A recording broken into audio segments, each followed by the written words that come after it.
In this video, I'm going to teach you how to add custom domain to Bolt.new website. So to do that, you first need to head over to their actual website, which is Bolt.new.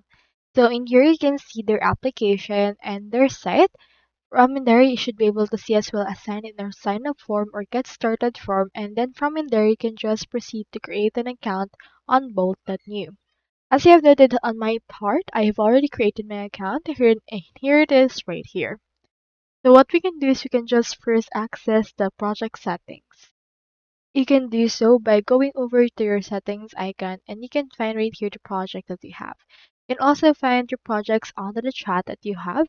I have in here this particular chat and it has right here its particular website for me.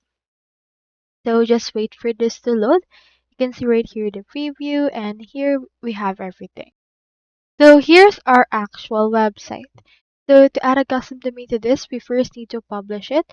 You can do so by clicking on this publish option. Click on publish. And then after that, this will actually chat this publication for the Bolt.new. What this will do is it will publish your site. So for this case, just wait for a moment before this publish. Now, once it's loading, you can see right here the option for custom domain. So for this case, click on that and you can either buy a new domain or add the domain that you already own. So in this case, let's choose this buy.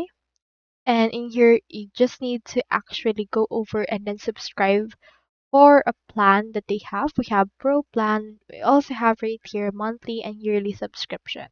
So for this case, just choose which one you want. Choose right here the monthly tokens.